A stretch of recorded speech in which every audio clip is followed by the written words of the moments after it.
Hi, welcome back to my channel, 11 Plus Success.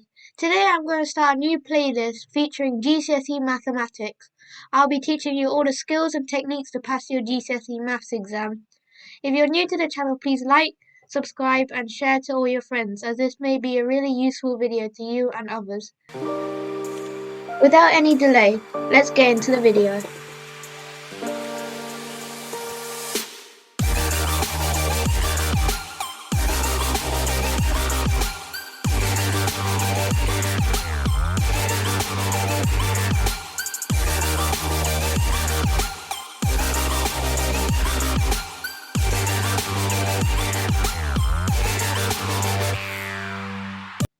Today we will be looking at the following topics.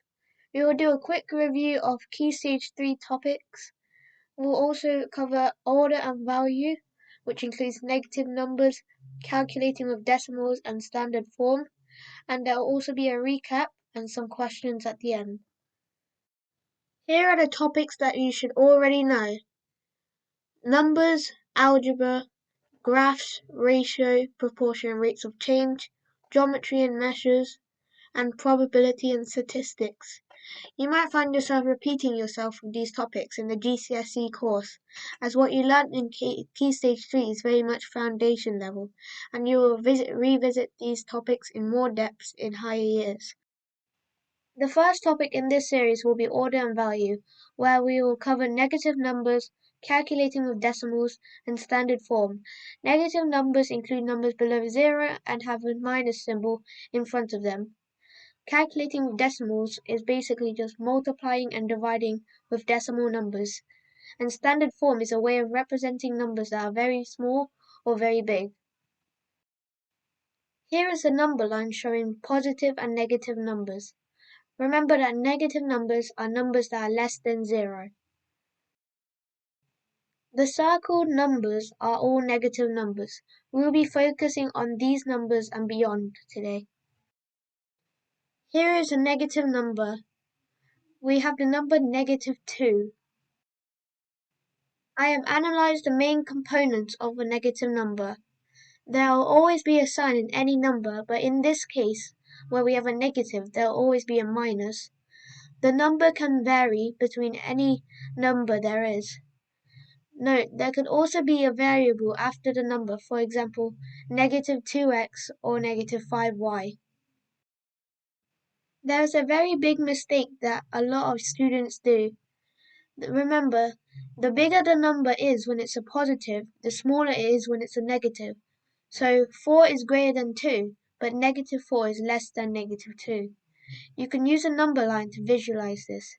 As you can see, -4 is below -2 in the number line, whereas +4 is above -2 in the number line. Here are some example questions that you are very likely to get. What does 3 minus 5 equal? If you want, you can use a number line and start at 3 and go back 5 spaces. That gives you your answer, which in this case is -2. What is -2 times -2? When two negatives are multiplied, you get a positive, but when a negative and a positive are multiplied, you get a negative. So -2 times -2 equals 4.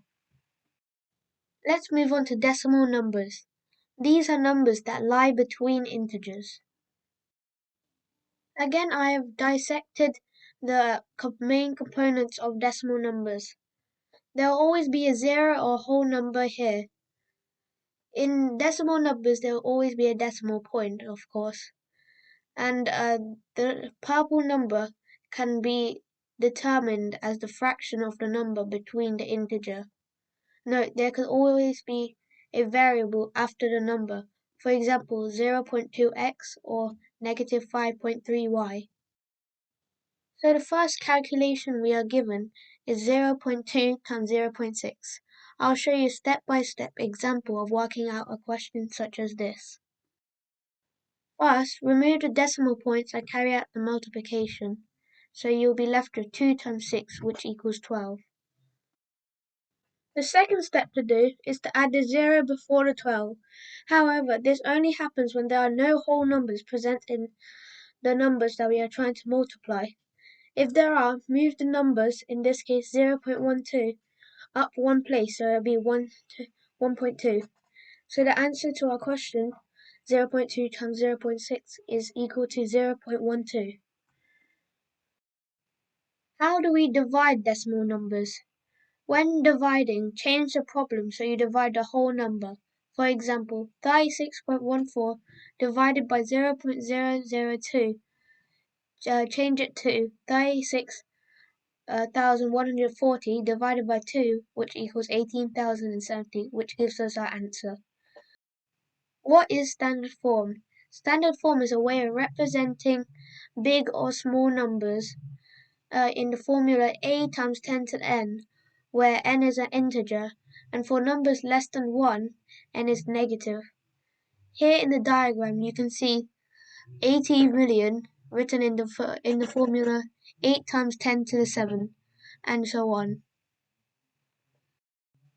Here are some of the questions that test what we have learned today. Put the following in ascending order: 0.0125, 1 half, 1.25, and negative 0.125. What is 64.8 divided by 0.4? Write the following in standard form: A 0.00163 and B, which is 163 million. If you need more time, pause the video and work out the questions and then check the answers next.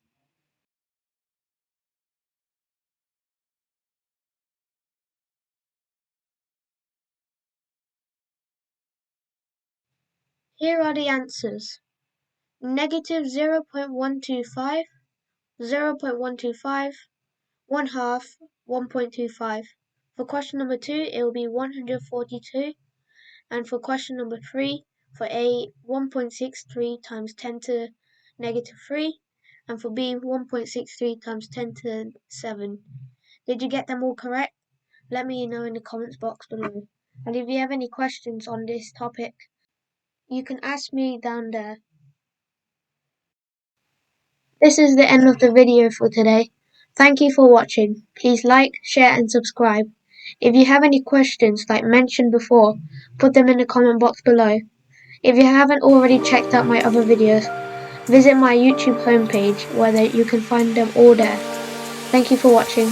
Goodbye.